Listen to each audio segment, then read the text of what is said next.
Hello students, welcome back. Students, ಈ ದಿನ ನಾವು ಕೆಲವಷ್ಟು ಪದಗಳನ್ನು ಯಾವ ರೀತಿಯಲ್ಲಿ ಬಿಡಿಸೋದು, ಅದು ಯಾವ ಸಮಾಸ ಅನ್ನೋದನ್ನು ಈ ವಿಡಿಯೋದಲ್ಲಿ ನಾವು ತಿಳ್ಕೊಳ್ಳೋಣ. ನುಣ್ಚರ, ಇದನ್ನು ಹೇಗೆ ಬಿಡಿಸೋದು ಅಂದರೆ ನುಣಿತು ಸರ ನುಣ್ಚರ, ಇದು ಕರ್ಮಧಾರೆಯ ಸಮಾಸ. ಓಕೆ, ಇದೇ ರೀತಿ ಇಂಚರ, ಇದನ್ನು ಹೇಗೆ ಬಿಡಿಸೋದು ಅಂದರೆ ಇನಿದು ಸರ ಇಂಚರ. ಓಕೆ, ಇದು ಕೂಡ ಕರ್ಮಧಾರೆಯ ಸಮಾಸ. ನೆಕ್ಸ್ಟ್ ಇನಿವಾತು, ಇದನ್ನು ಬಿಡಿಸೋದು ಹೇಗೆ ಅಂದರೆ ಇನಿದು ಮಾತು ಇನಿವಾತು, ಇದು ಕರ್ಮಧಾರೆಯ ಸಮಾಸ. ನೆಕ್ಸ್ಟ್ ನುಣ್ಗದಪು, ನುಣಿತು ಕದಪು ಅಂದರೆ ನುಣ್ಗದಪು ಅಂತ ಹೇಳಿ, ಇದು ಕರ್ಮಧಾರೆಯ ಸಮಾಸ.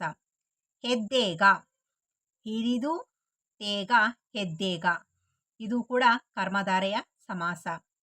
ಹೆಮ್ಮಾರಿ, ಹಿರಿದು ಮಾರಿ ಹೆಮ್ಮಾರಿ, ಇದು ಕರ್ಮಧಾರೆಯ ಸಮಾಸ.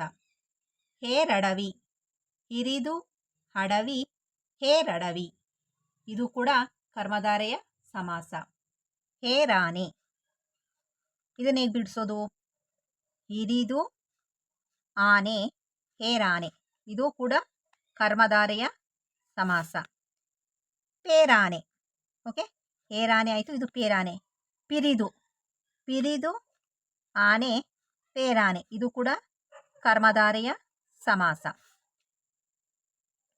ಪೇರಡವಿ, ಪಿರಿದು ಅಡವಿ ಪೇರಡವಿ, ಇದು ಕೂಡ ಕರ್ಮಧಾರೆಯ ಸಮಾಸ.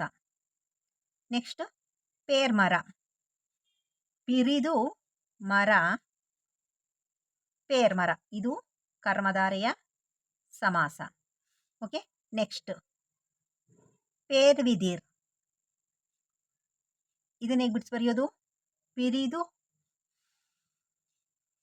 ಪೇರ್ವಿದಿರ್, ಇದನ್ನ ಹೇಗೆ ಬಿಡಿಸಿ ಬರೆಯೋದು? ಪಿರಿದು ಬಿದಿರ್ ಪೇರ್ಬಿದಿರ್, ಇದು ಕೂಡ ಕರ್ಮಧಾರೆಯ ಸಮಾಸ. ಓಕೆ,